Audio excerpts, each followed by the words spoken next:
오늘 함께 은혜 나눌 하나님 말씀은 마태복음 21장 28절에서 32절 말씀이 되겠습니다. 우리 함께 봉독하겠습니다.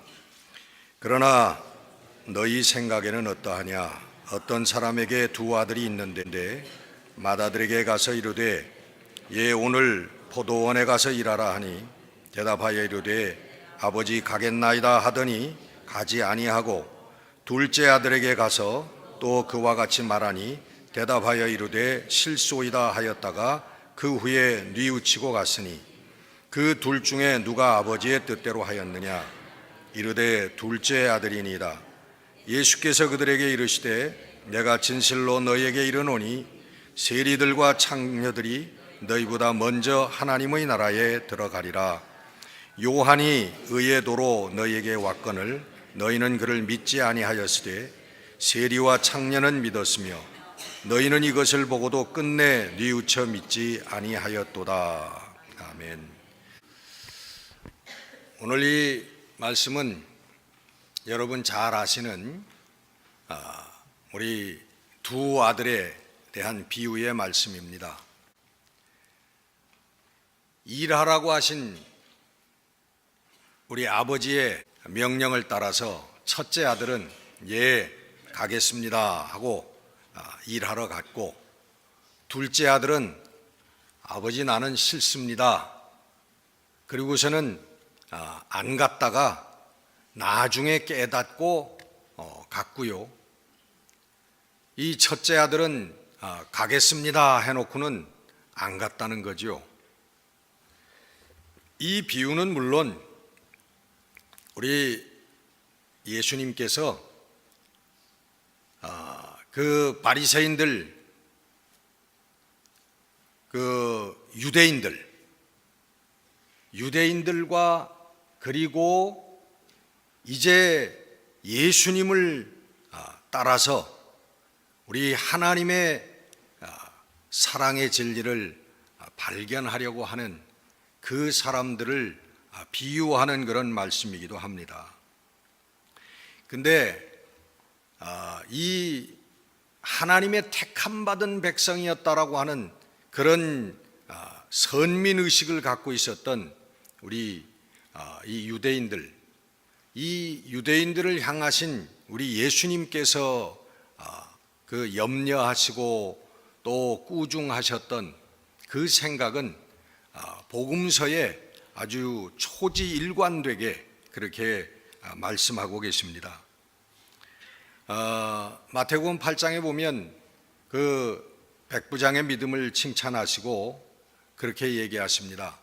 동서로부터 많은 사람들이 이르러서 아브라함과 이삭과 야곱과 함께 천국에 앉으려니와 나라의 본 자손들은 바깥 어두운 데 쫓겨나서 울며 이를 갈미 있으리라. 그렇게 말씀하십니다. 이게 유대인들과 우리 예수님을 믿는 자들과 그것을 구별해서 말씀하시는 거죠. 그러면서 처음 된 자가 나중되고 나중된 자가 먼저 되리라. 이것 역시도 우리 유대인들과 우리 예수님을 통하여 하나님의 진리를 발견하려는 그 백성들을 구별해서 하시는 말씀이에요. 마태복음 21장에 보면 우리 예수님께서 또 유대인들을 향해서 너희는 하나님의 나라를 빼앗기겠고 그리고 그 나라는 그 나라의 열매 맺는 백성이 얻으리라. 그렇게 선언을 하십니다. 그 이외에도 여러분 우리 복음서에 보면은 우리 유대인들, 바리새인들, 서기관들에 관한 그런 꾸중하시는 모습이 많이 나오니까 여러분 잘 아시리라고 믿습니다. 근데 그 이유가 뭐냐?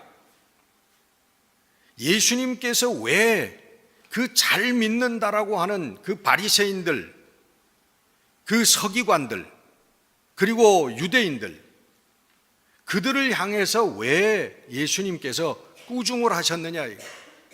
너희들은 하나님의 나라를 빼앗기고 그 나라에 열매 맺는 자들만이 그 나라를 얻으리라.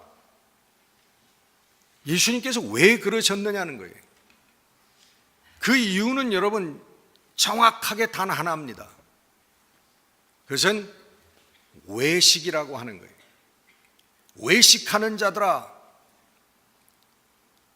예수님께서 그 잘 믿는다고 하는, 믿음 생활 잘한다고 하는 사람들을 향해서 예수님께서 하신 말씀은 이 외식하는 자들아 하는 거예요.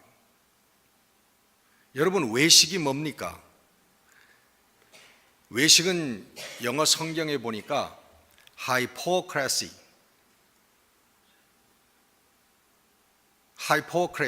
그 뭐죠? 위선. 이 위선이라고 하는 것은 겉과 속이 다른 거란 말이에요. 예수님께서 꾸중하신 이유는 그 바리새인들, 그렇게 율법을 지킨다고 하는 바리새인들, 잘 믿는다고 하는 바리새인들, 그리고 성경에 지식이 많다고 하는 서기관들, 그들을 향해서 이 외식하는 자들아 라고 꾸중하셨던 것은 이 속과 겉이 다른 자들아 하고 꾸중하신 거란 말이에요. 그게 외식이라고 하는 뜻입니다.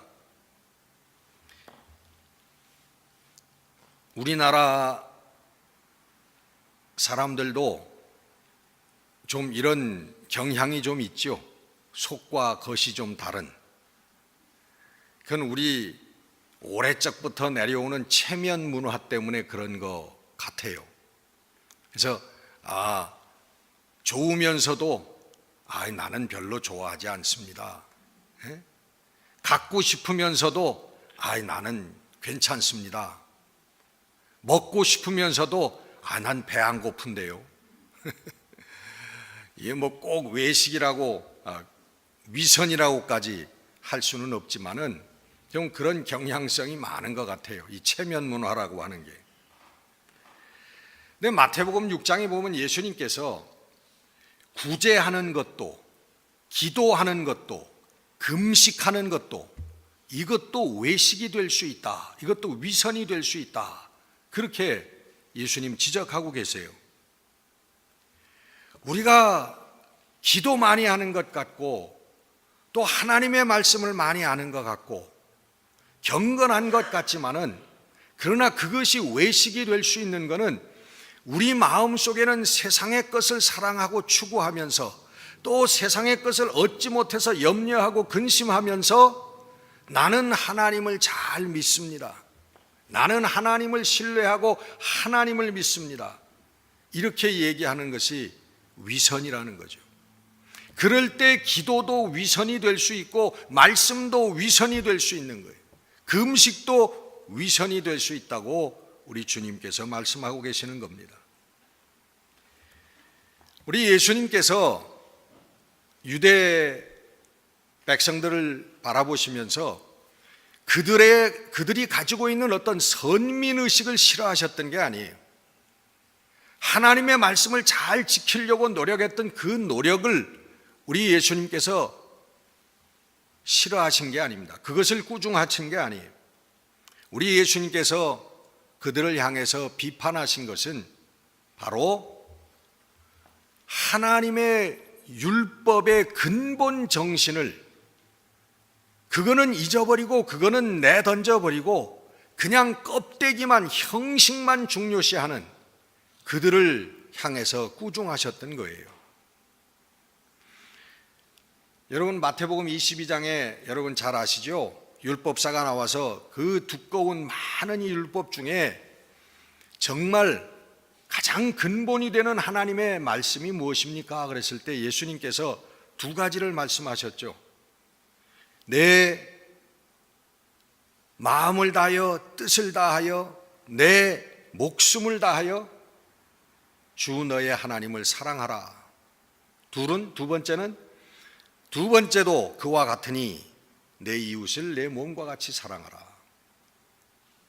그 두 가지를 말씀하셨어요. 그 수많은 그 율법 가운데서. 이게 율법의 근본 정신이라는 거죠. 이거 예수님께서 새롭게 연구해서 말씀하신 게 아닙니다. 수천 년 동안 말씀을 가지고 있었던 유대인들의 그 말씀과 신앙의 근본을 말씀하신 거예요. 하나님을 내 마음과 뜻과 정성을 다해서 하나님을 사랑하라고 한 말씀, 신명기 6장에 있는 말씀입니다. 6장 5절에 있는 말씀인데 그 6장 4절부터가 그 쉐마라고 하는 말씀이죠. 이스라엘아 들어라. 들어라 하는 게 이 쉐마라고 하는 얘기입니다. 거기에 6장 5절에 그 말씀이 나오는 거예요. 이스라엘아, 우리가 해야 될 것은 우리 하나님을 정성을 다해서 내 마음을 다해서 내 뜻을 다해서 하나님을 사랑하는 것이다. 예수님께서 그것을 신명기에서 딱 뽑아내신 거예요. 이게 우리가 율법을 지키고 하나님을 섬기는 근본 정신이다. 두 번째는 레위기 19장 18절에 있는 말씀, 내 이웃을 내 몸과 같이 사랑하라. 레위기에 있는 말씀을 뽑아서 그 두 가지를 이 모든 율법 가운데 가장 중요한 근본이 되는 말씀이다 라고 그렇게 말씀을 해 주신 겁니다. 예수님께서 언제나 보시는 것은 우리의 정신이고 우리의 중심이라는 거예요. 우리의 마음이라는 거예요. 우리가 지금 어떻게 하고 있느냐라고 하는 것도 중요하지만 그것을 왜 하게 되었느냐, 어떤 마음을 가지고 하고 있느냐, 이것을 예수님께서는 더 중요하게 보신다는 거예요. 여러분, 우리의 일들은 실패할 수도 있고요, 잘못될 수도 있는 겁니다. 그러나 그 일을 시작했던 우리의 중심, 우리의 마음, 그리고 우리가 갖고 있던 그 정신은 그거는 여러분 변함이 없는 거예요. 그건 실패할 수가 없는 거예요. 그래서 예수님께서는 내가 제사보다 내가 긍휼을 원한다 하는 뜻을 가서 배우고 와라. 그렇게 율법을 잘 안다는 사람들에게 그렇게 말씀하신 거예요. 생명보다도 더 귀중하게 여겼던 이 예배의 형식, 제사, 그거보다도 내가 긍휼하게 여기는 마음, 그 마음을 하나님께서 더 원하신다라고 하는 뜻이 무엇인지 가서 배우고 와라, 그렇게 말씀하신 거예요. 이웃에게 사랑을 베푸는 사람의 모습을 제사장이나 레위인보다도 반쪽 유대인이었던 그 사마리아 사람, 그 이방인을 들어서 그 사람이 정말 내 이웃이 아느냐, 너도 가서 이와 같이 행하라. 예수님이 그렇게 혁명적인 얘기를 하셨어요. 제사장보다도 레위인보다도 정말 자기 삶 속에서 피 흘려 죽어가는 이웃을 돌보아 줄 수 있는 그것이 필요하다는 거예요. 그게 신앙이라고 하는 거예요. 그게 하나님을 사랑하는 것이라는 거죠.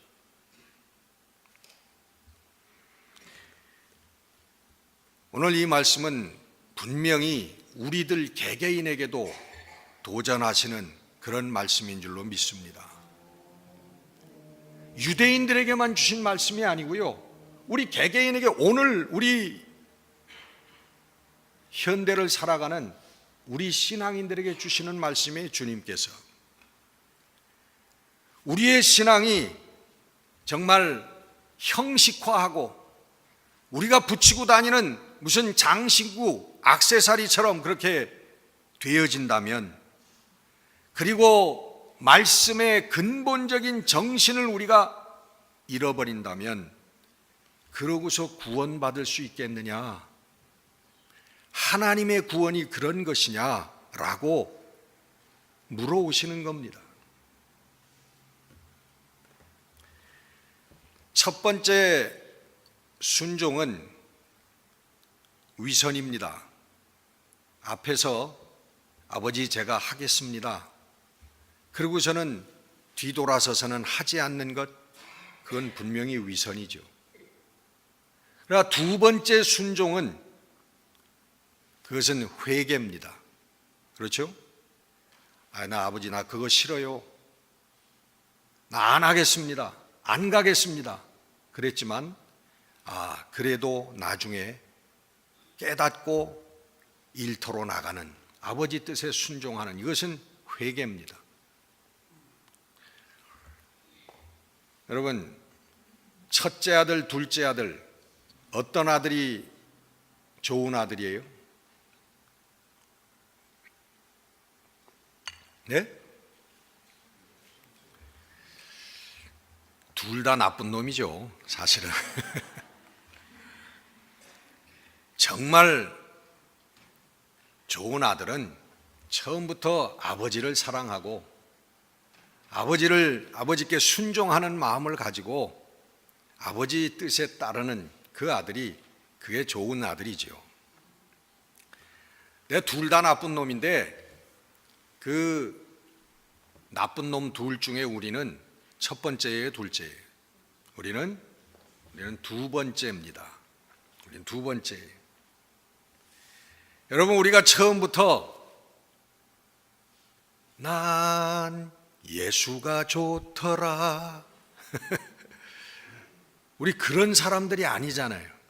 처음부터 우리는 난 돈이 좋더라, 세상이 좋더라 이렇게 살던 우리들 아니야 말이에요.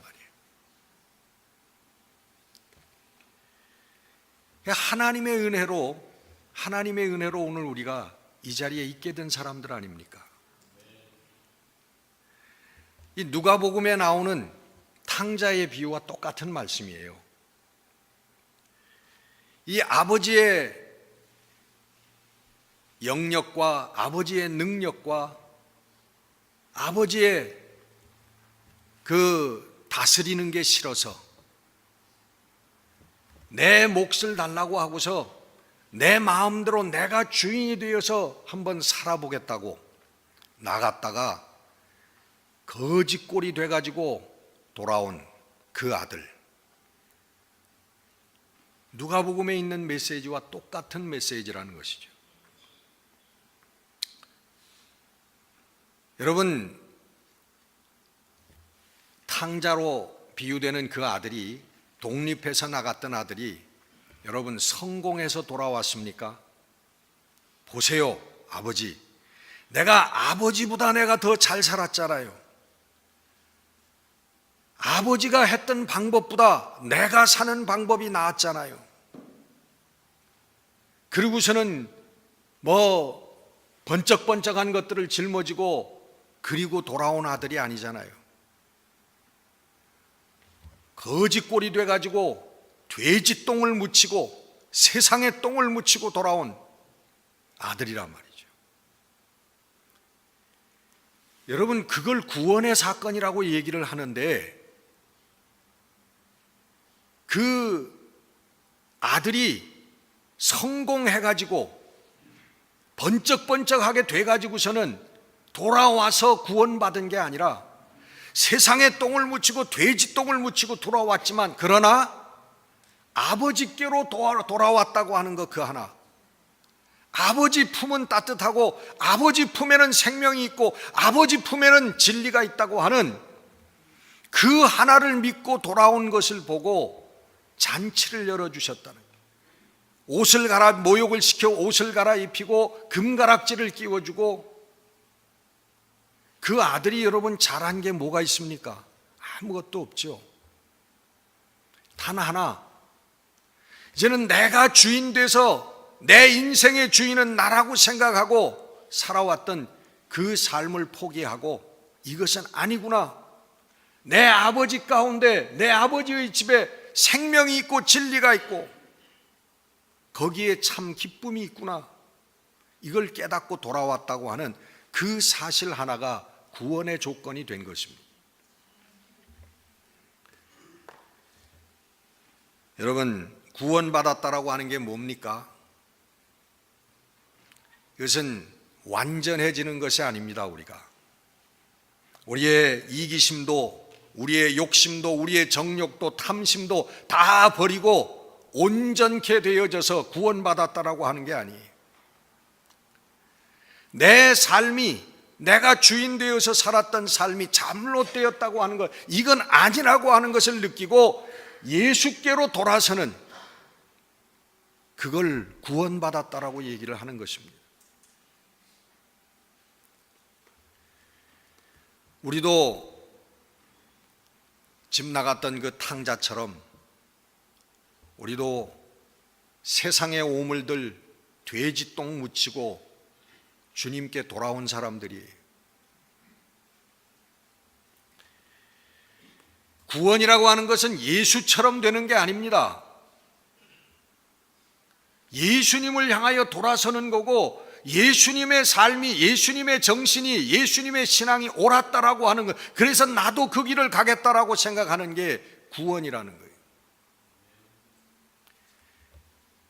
그래서 여리고성에 있던 삭개오, 우리 주님을 만난 삭개오가 돈만을 의지하고 살아왔던, 세상에 돈이 최고라고 생각했던 그의 생각을 바꾸고, 내가 가난한 이웃들에게, 그리고 내가 토색질한 그 사람들에게 내가 보상해주고 내 재산을 나눠주겠다고 그렇게 했을 때 주님께서 이 집에 구원이 이르렀다, 그렇게 선포하신 거예요. 여러분, 우리에게 돈이 계속 중요하지만, 그러나 이제는 그것이 최고가 아니라고 하는 생각을 갖는 것, 이제는 그 무엇을 위해서 그것을 버릴 수 있다고 생각할 수 있는 것, 그게 여러분, 그게 예수 때문이라면 우리들은 구원받은 사람들이라는 거죠.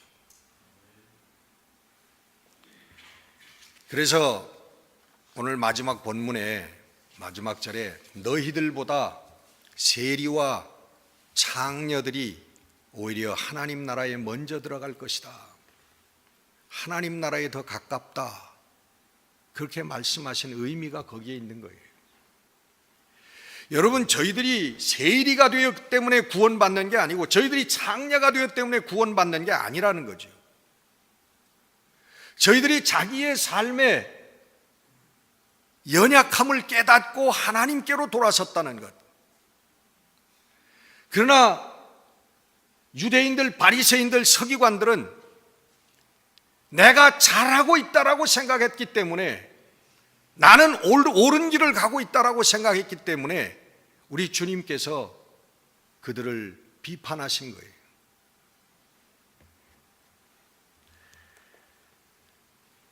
이 두 번째 순종은 구원의 완성을 향하여 나아가는 그런 길입니다. 우리 하나님의 은혜 가운데 머무르는 삶이에요. 순종이라고 하는 것 단어 자체가 여러분 그렇잖아요. 뭔가 우리의 기호라든가 취미라든가 내가 좋아하는 것, 이런 것하고 맞지 않는다라고 하는 것, 그 순종이라고 하는 것 단어 자체에 그런 그 뉘앙스가 풍기지 않습니까? 구원이라고 하는 것은 일회적으로 끝나는 사건이 아니라는 거죠. 쾅 하고 뭐가 떨어져 가지고 이루어지는 사건이 아니라는 거예요. 우리가 예수를 만나는 정말 하늘에서 뭐가 쾅 하고 떨어지는 것 같은 그런 사건을 체험한 후에 예수를 향해서 우리가 계속적으로 나아가는, 예수님을 닮기로 우리가 예수님의 삶을 살기로 결심하는, 그것이 구원이라는 거예요. 여러분 잘 아시는 그 나다니엘 호손이라고 하는 사람의 그 큰 바위 얼굴 여러분 아시죠? 그 마을의 언덕의 큰 바위에 얼굴이 새겨져 있는데, 그 얼굴에 사람이 나타나면 구원받는다는 거예요. 쉽게 얘기하면 큰 축복과 구원이 온다고 그래서 오랫동안 수백 년 동안 그 마을 사람들이 그 큰 바위에 새겨진 얼굴의 사람이 나타나기를 기다렸다는 것입니다. 근데 기다렸다라고 얘기는 하지만 다 잊어버리고 다른 사람들은 그냥 세속적인 삶을 살아가는 거예요. 자기 삶을 사는 거예요. 다 잊어버려요. 그러나 그 중에 한 사람, 어렸을 때부터 평생을 그 바위 얼굴을 쳐다보면서 그 사람이 나타나기를 기다렸던 사람이 있다는 거죠. 근데 그 사람이 청년기를 지나고 중년기를 지나고 노년기가 들어서 머리가 하얗게 되고 수염이 허연 수염이 났을 때 어느 날 동네 사람들이 그 사람을 바라보니까 바로 그 사람이 큰 바위 얼굴에 새겨져 있는 그 사람이었더라는 거예요. 여러분, 우리가 어떻게 예수님처럼 되겠습니까? 그러나 예수님이 생각하셨던 것, 예수님이 가지셨던 생각과 그 신앙이 이것이 하나님께로 가는 생명의 길이고 진리의 길이고 구원의 길이라고 하는 것을 우리가 깨달으면, 그리고 나도 그렇게 살고 싶다라고 끊임없이 생각하면서 예수님을 바라보면, 잊어버리지 않고 계속적으로 바라보면 언젠가는 우리도 예수님처럼 된다는 것이죠. 언젠가는 구원이 이루어진다는 거예요. 여러분, 우리의 중심으로 사람을 사랑하라고 하신 우리 예수님을 바라보고 또 바라보면서 살면 어느 날 우리도 예수님의 마음이 되어지는 것을 깨닫게 될 줄로 믿습니다. 여러분, 그것을 성경은 성령의 도우심이라고 합니다. 성령의 역사라고 하는 거예요. 여러분, 우리 성령의 도우심으로 우리 두 번째 우리 순종의 길을 걸어가면서 어느 날 정말 예수님과 같은 마음을 갖고 있는 나를 발견하는 그런 우리 2016년도가 되시기를 주의 이름으로 축원합니다. 기도하겠습니다.